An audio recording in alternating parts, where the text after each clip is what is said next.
CAA नागरिकता संशोधन कानून 2019 जो 3 पड़ोसी देशों के यानी पाकिस्तान, अफगानिस्तान, बांग्लादेश उन अल्पसंख्यकों को भारतीय नागरिकता देने का रास्ता खोलता है जिन्होंने लंबे समय से भारत में शरण ली हुई है। इस कानून में किसी भी भारतीय चाहे वह किसी भी मजहब का हो उससे नागरिकता छीनने का कोई प्रावधान नहीं है।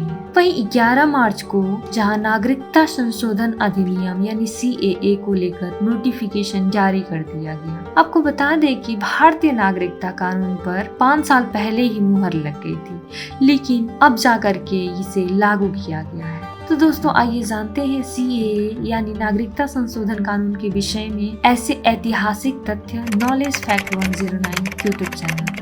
नागरिकता संशोधन कानून 2019 यानी सिटीजनशिप अमेंडमेंट एक्ट भारत के 3 पड़ोसी मुस्लिम बहुमूल्य देश पाकिस्तान, बांग्लादेश और अफगानिस्तान के उन अल्पसंख्यकों को भारतीय नागरिकता देने का रास्ता खोलता है जो दिसंबर 2014 तक किसी न किसी प्रताड़ना का शिकार होकर भारत में शरण लिए हुए हैं। इसमें गैर मुस्लिम माइनॉरिटी, हिंदू, सिख, बौद्ध, जैन, पारसी और ईसाई समुदाय के लोग भी शामिल हैं। आपको बता दें कि भारत के मुस्लिम या किसी भी धर्म और समुदाय के लोगों को नागरिकता सीएए से कोई खतरा नहीं है। पहली बार सीएए 2016 में लोकसभा में पेश किया गया था। यहाँ से तो यह बिल पास हो गया, लेकिन राज्यसभा में यह पास नहीं हो पाया। बाद में इसे संसदीय समिति के पास भेजा गया और फिर 2019 के लोकसभा चुनाव आ गया और फिर से बीजेपी की सरकार बनी। वहीं जहां दिसंबर 2019 में इसे लोकसभा में दोबारा पेश किया गया और इस बार ये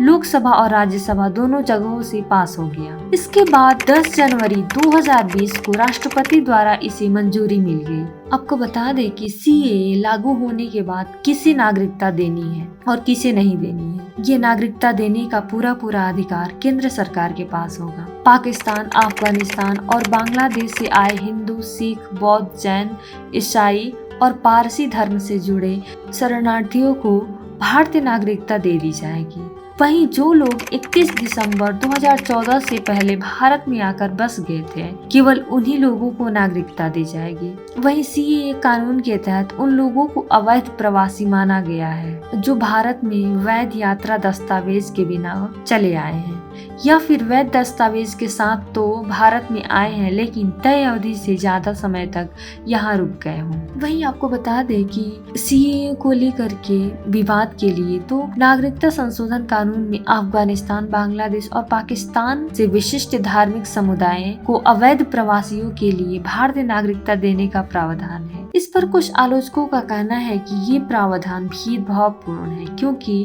इसमें मुसलमानों को शामिल नहीं किया गया है, जिसके कारण ये विवादों से घिरा हुआ है। वहीं गृह मंत्री अमित शाह ने नागरिकता संशोधन कानून को लेकर संसद में बताया था कि अफगानिस्तान, पाकिस्तान और बांग्लादेश मुस्लिम देश हैं। वहां धर्म के नाम पर बहुसंख्यक मुस्लिमों का उत्पीड़न नहीं होता है, जबकि इन देशों में हिंदुओं समेत अन्य समुदाय के लोगों को धर्म के आधार पर प्रताड़ित किया जाता है। इसलिए इन देशों के मुस्लिमों को नागरिकता कानून में शामिल नहीं किया गया है। हालांकि इसके बाद भी वह नागरिकता के लिए आवेदन कर सकते हैं, जिस पर सरकार विचार करके फैसला लेगी। वहीं इसके अलावा विधेयक में कहा गया है कि अवैध प्रवासियों के लिए नागरिकता के प्रावधान असम, मेघालय, मिजोरम या त्रिपुरा के आदिवासी क्षेत्रों पर लागू नहीं होगा, जैसा कि संविधान की 6ठी अनुसूची में शामिल है। इन जनजातीय क्षेत्रों में कार्बी, आंगलोंग, गोरा हिल्स, चकमा जिला और त्रिपुरा जनजातीय क्षेत्र जिला शामिल है। यह बंगाल ईस्टर्न फ्रंटियर रेगुलेशन 1873 के तहत इनर लाइन के तहत आने वाले क्षेत्रों पर भी लागू नहीं होगा।